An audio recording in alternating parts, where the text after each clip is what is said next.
Once upon a time, in ancient India, there was a powerful and wealthy king named Bimbisara. He had many enemies who were envious of his success and coveted his throne. Among his enemies was a wealthy merchant named Anathapindika, who was determined to destroy the king and take his place. Anathapindika was a ruthless and cunning man, and he employed all kinds of dirty tricks to achieve his goal. One day, Anathapindika gathered his advisors and asked them for their opinion on the best way to destroy the king. One advisor said, "Let's hire an assassin to kill him." Another advisor said, "Let's spread rumors about him to ruin his reputation." Yet another advisor said, "Let's bribe his soldiers to betray him." But Anathapindika rejected all these suggestions, saying that they were too risky and could backfire on them. Finally, a wise old man who had been listening to the conversation spoke up. "There are 4 ways to destroy your enemy," he said. "The first is to kill him physically. The second is to ruin his reputation. The third is to create discord among his allies. And the fourth is to conquer his mind." Anathapindika was intrigued by these 4 ways and asked the old man to explain them in detail. The old man said, "The first way, to kill your enemy physically, is the most obvious and straightforward, but it is also the most risky and unpredictable. If you fail, your enemy may become even stronger and more determined to defeat you. The second way, to ruin your enemy's reputation, is more subtle and indirect. By spreading false rumors and lies about your enemy, you can turn public opinion against him and weaken his power base. But this method also has its risks, as your lies may be exposed and your own reputation may suffer. The third way, to create discord among your enemy's allies, is a clever strategy that can work very effectively. By sowing seeds of distrust and suspicion among your enemy's supporters, you can weaken their loyalty and cause them to turn against him. But this method also requires great skill and cunning, as you must be careful not to be caught in the act. The fourth way, to conquer your enemy's mind, is the most powerful and subtle of all. By using psychological tactics and manipulation, you can make your enemy doubt himself and lose his will to fight. This method requires great wisdom and insight, as you must understand your enemy's weaknesses and fears. Anathapindika was impressed by the old man's wisdom and asked him to teach him how to conquer his enemy's mind. The old man agreed and began to teach Anathapindika the art of mental conquest. The first thing the old man taught Anathapindika was to understand his own mind. He said, "You cannot conquer your enemy's mind if you cannot control your own mind. Your mind is like a wild horse that must be tamed and trained. If you allow your mind to be ruled by anger, greed, or fear, you will never be able to conquer your enemy's mind." The second thing the old man taught Anathapindika was to understand his enemy's mind. He said, "You must know your enemy as well as you know yourself. You must understand his strengths and weaknesses, his hopes and fears, his likes and dislikes. Only then can you use that knowledge to your advantage." The third thing the old man taught Anathapindika was to use psychological tactics to manipulate his enemy's mind. He said, "There are many tactics you can use to conquer your enemy's mind. You can use flattery to stroke his ego. You can use fear to make him doubt himself. You can use guilt to make him feel ashamed of himself. And you can use compassion to appeal to his sense of humanity.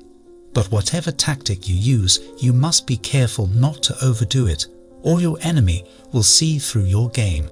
Anathapindika listened carefully to the old man's teachings and began to put them into practice. He started by sending gifts and flattery to the king, praising his virtues and achievements. He also started spreading rumors about the king's enemies, making them appear weak and foolish in the eyes of the public.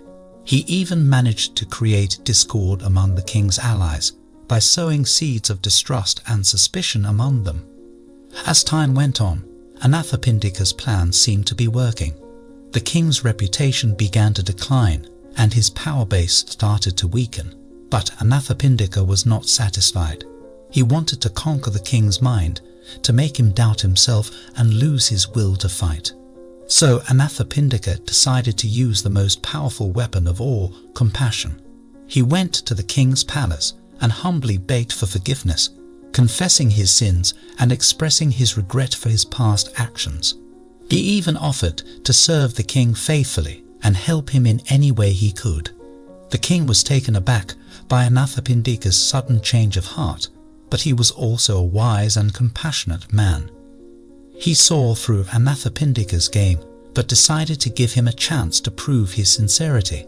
So he accepted Anathapindika's offer and made him one of his most trusted advisors. As Anathapindika worked closely with the king, he began to see things from a different perspective. He realized that his desire for power and wealth had blinded him to the true meaning of life. He saw the suffering and poverty of the people and felt a deep sense of compassion for them. He also saw the wisdom and compassion of the king and felt inspired by his example.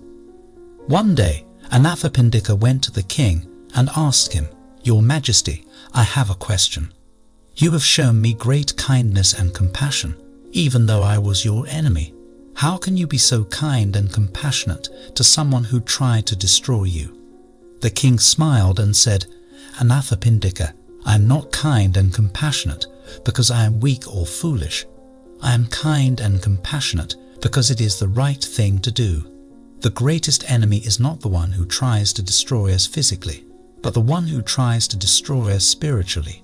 When we respond to hate with love, to violence with peace, and to greed with generosity, we conquer not only our enemy's mind, but our own mind as well."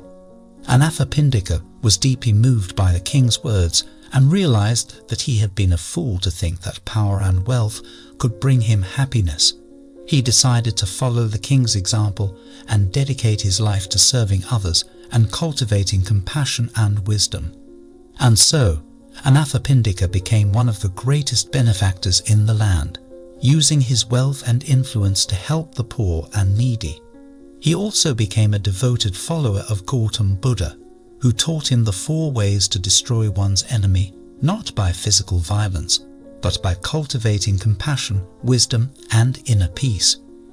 In the end, Anathapindika realized that the true enemy is not outside of us, but within us. It is the enemy of ignorance, greed, and hatred that leads us astray and causes us to suffer. But when we conquer our own mind, when we cultivate compassion and wisdom, we can overcome any obstacle and achieve true happiness and fulfillment. The moral of the story is that true victory comes not from physical force or material wealth, but from cultivating inner peace, wisdom, and compassion. Gautam Buddha's teachings remind us that our greatest enemy is not outside of us, but within us in the form of ignorance, greed, and hatred. When we overcome these inner enemies, we can conquer any obstacle and achieve true happiness and fulfillment. The story of Anathapindika teaches us that even the most bitter enemy can become a friend when we approach them with kindness and compassion, and that forgiveness and reconciliation are more powerful than revenge and hatred.